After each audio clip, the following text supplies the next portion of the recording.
Bonjour à tous, bonsoir à tous, ici Angelo pour une nouvelle vidéo, nouvelle semaine sur Terre, j'espère que vous allez bien. Petite vidéo de projection astrale récente pour apaiser un peu les énergies, vous voyez un petit peu la folie présente en France et suite à ma dernière vidéo où j'avais effectivement indiqué les risques de ne pas établir certains principes spirituels au mouvement de Sciences Po, j'avais effectivement indiqué que ce faisant, vous invitiez à ce que ces perturbations se propagent, eh bien voilà, ça n'a pas manqué avec la Sorbonne et tout le reste. Mais assez parlé de ça, concentrons-nous sur quelque chose d'un petit peu plus léger afin de vous faire un petit peu voyager avec moi. La projection astrale, vous le savez, est quelque chose vraiment qui me fascine et que j'aime partager avec vous de temps en temps, et je sais que nombreux sont ceux d'entre vous qui apprécient ces récits. Ça vous fait rêver, ça vous évade de votre quotidien et ça vous ouvre également de nouvelles perspectives et cela vous procure de nouvelles connaissances également sur la spiritualité, les différents plans spirituels et les êtres qui peuvent y demeurer. J'ai eu une projection astrale il y a environ une quinzaine de jours, je ne suis pas revenu vers vous plus tôt, donc c'est un croissant un peu tiède qui sort du four et non pas chaud. Cela fait un moment que j'avais vraiment le souhait et la volonté de revoir à nouveau, ce n'est pas la première fois, mais depuis quelque temps vraiment je voulais à nouveau être en contact avec ma mère.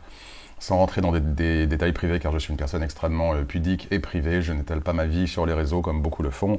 J'avais une relation vraiment fusionnelle avec ma mère que j'aimais profondément. Et cet amour était partagé. Ma mère est partie jeune en âge, et alors que moi-même j'étais jeune en âge.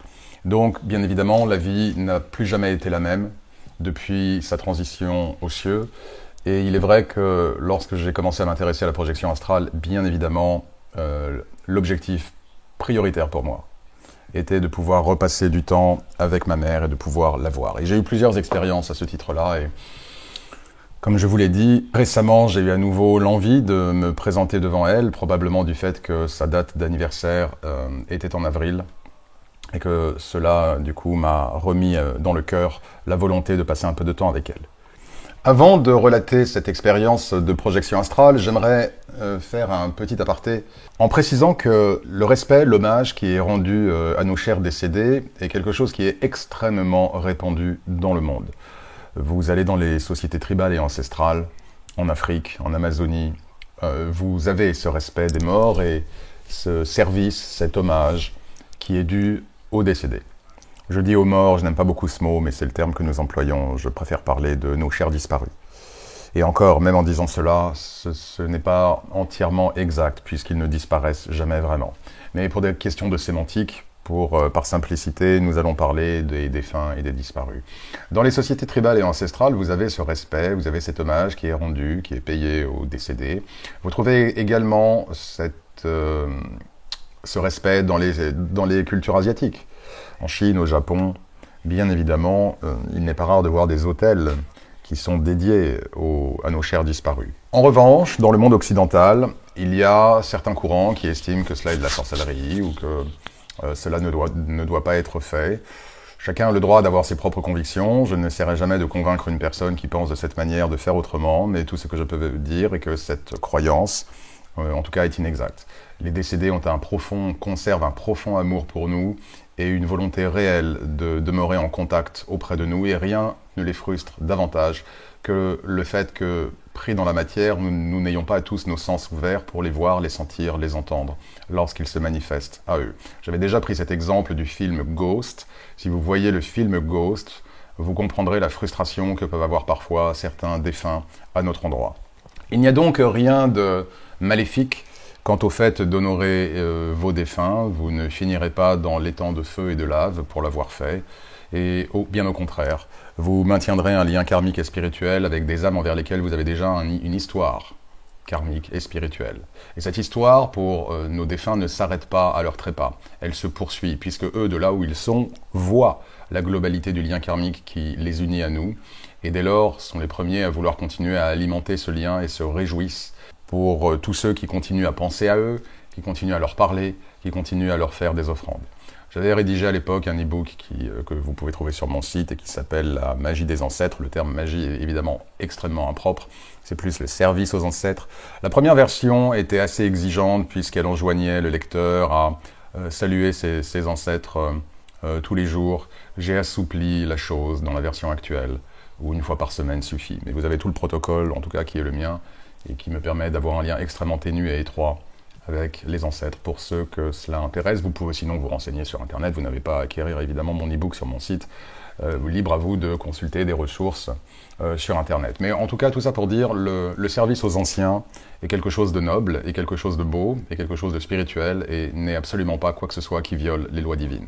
Cette parenthèse étant terminée, enchaînons donc sur cette projection astrale où je me suis donc retrouvé complètement conscient dans les mondes spirituels et conforme au désir qui était le mien, j'ai exprimé, entre guillemets à voix haute, car évidemment tout n'est qu'énergie, il n'y a pas véritablement de parole, de voix, mais pour la compréhension du récit, je vais utiliser des termes, on va dire, liés au monde physique.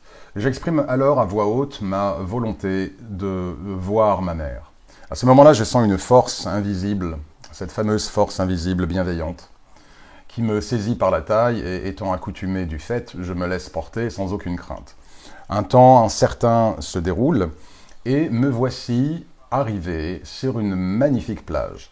Je reconnais immédiatement cette plage. C'est une plage dans laquelle, où j'ai passé du temps avec mes parents. Une plage d'une île grecque où j'ai probablement passé mes meilleures vacances avec mon père, avec ma mère. Paix également à l'âme de mon père qui est également parti. Et j'avais passé 15 jours de vacances extraordinaires avec mes parents sur cette île grecque, une année avant le trépas de ma maman. Et donc, j'ai été extrêmement surpris, agréablement, que de me voir attiré dans cet endroit. À ce moment, j'atterris, car évidemment j'étais en vol, j'atterris sur la plage et je tourne la tête. Je cherche ma mère, mais je ne la trouve pas. Aussi, je me mets à crier « Maman, maman, où es-tu » Je tourne la tête, mais je ne la vois pas. Quelque peu déçu, je continue à regarder, vraiment désireux de voir ma mère. À ce moment-là, une femme qui était également assise sur la plage se lève et me dit « Là, elle est là !» tout en me pointant le doigt derrière moi. Je tourne la tête, je me mets à voler quelque peu dans les airs et là, effectivement, je vois ma mère sur une serviette de plage et je vois près d'elle mon père.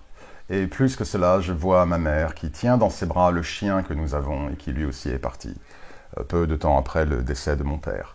J'atterris doucement, vous savez comme dans les films de super-héros quand on voit Superman qui se met à atterrir, vous voyez, qui atterrit sur Terre très lentement, où on devine qu'il y a le fil vert derrière, évidemment, qui le maintient. Ben voilà, j'atterris exactement de cette manière, de manière verticale, gracieuse et douce, sur le sable. Et Dieu sait que j'avais vraiment envie aussi de voir mon père et de passer du temps avec mon père. Mais pardon papa, je t'ai complètement ignoré, je t'ai basé comme on dit. Et à ce moment-là, je me suis blotti, je cherchais le terme, je me suis blotti dans les bras de ma mère qui, au moment de mon arrivée, a levé la tête, m'a offert un immense sourire d'amour. Et comme je vous l'ai dit, je me suis blotti dans ses bras et je lui ai dit « Pardon maman ». Pardon maman, car nous avons tous des choses que nous regrettons. C'est le trait commun de tous les êtres humains qui, au moment du départ d'un de leurs parents, revoient quelque peu leur vie avec eux et se disent « là, j'aurais pu faire mieux ». Donc nous avons tous quelque chose à nous faire pardonner. Et donc le premier réflexe que j'ai eu est de dire à ma mère que je m'excusais. Sans penser à quoi que ce soit de précis, mais ça a été la première impulsion. Et nous sommes restés ainsi, sur cette plage, avec ma mère qui me tenait dans ses bras et moi, redevenu comme un petit enfant, me laissant prendre dans les bras et câliner par ma mère. Le reste, je le garde pour moi, mais j'ai voulu partager avec vous cette expérience. Alors, plusieurs choses à retirer de cela. Tout d'abord, comme vous le voyez, il n'y a absolument aucun rejet de la part des défunts que de continuer à être en contact avec nous. D'ailleurs, vous-même, nombreux d'entre vous, probablement, avez eu parfois des rêves, où, sans avoir incité quoi que ce soit, vous avez eu certains de vos chers disparus venir en rêve. Donc, voyez-y, effectivement, une absence de frontières, de barrières, d'interdiction entre les vivants et les défunts. Il n'y a rien qui empêche la communication de l'un à l'autre. Donc, les défunts sont effectivement extrêmement ravis d'être à nos côtés et de continuer à nourrir un contact avec nous. La plupart du temps, ils sont autour de vous sans que vous le sachiez. Mais lorsque vous avez effectivement conscience de leur existence dans les mondes spirituels et que vous leur rendez hommage, voire même plus, que vous allez les visiter là où ils se trouvent, cela les met évidemment en joie. Qui plus est, Dieu n'interdit pas ces réunions. Au contraire, il s'en réjouit. Le second point également à mentionner est que, comme vous pouvez le voir, mes parents étaient sur une plage d'une île grecque où ils avaient passé un moment extraordinaire et probablement un des, si ce n'est le moment de joie le plus fort ou un des moments les plus forts depuis de nombreuses années avec moi.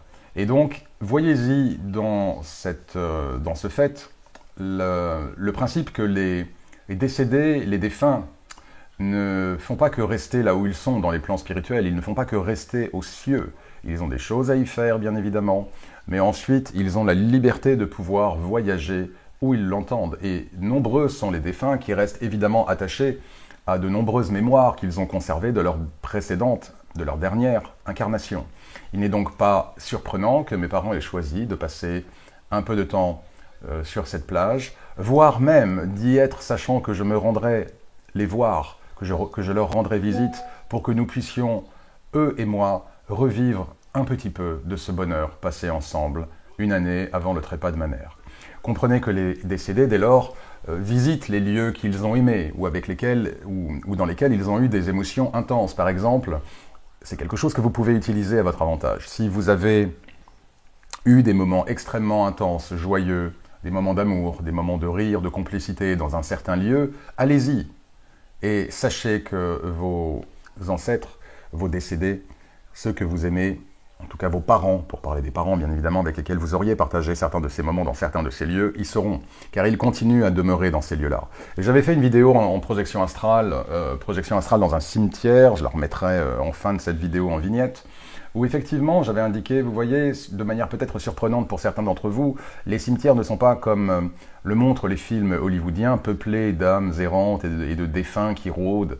Il peut y en avoir, mais j'avais indiqué dans cette vidéo que les cimetières ne sont pas un lieu qui sont extrêmement prisés des défunts. Ils préfèrent de loin les lieux où ils ont eu de la joie, où ils ont eu de la communion avec d'autres membres de leur famille.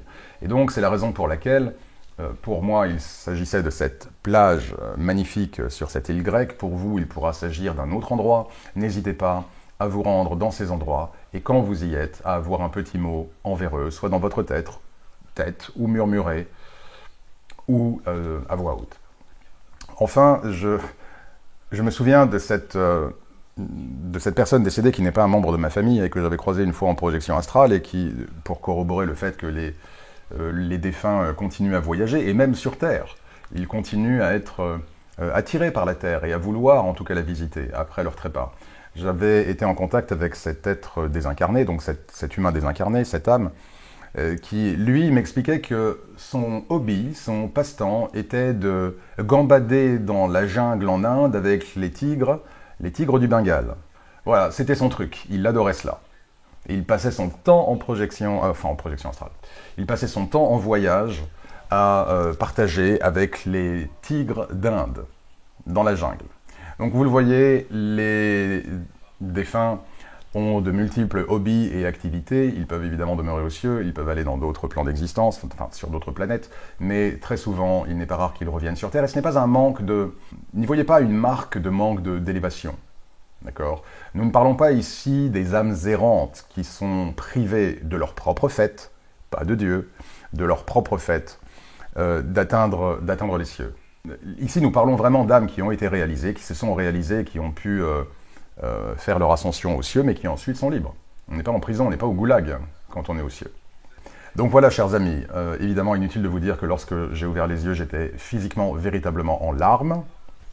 Preuve évidemment du caractère authentique de cette expérience, et bien évidemment j'ai eu quelques mots pour ma mère et je suis extrêmement ravi qu'elle, avec évidemment l'assentiment de Dieu, bien sûr, ne l'oublions jamais, qu'elle ait pu me donner quelques-uns de ces instants.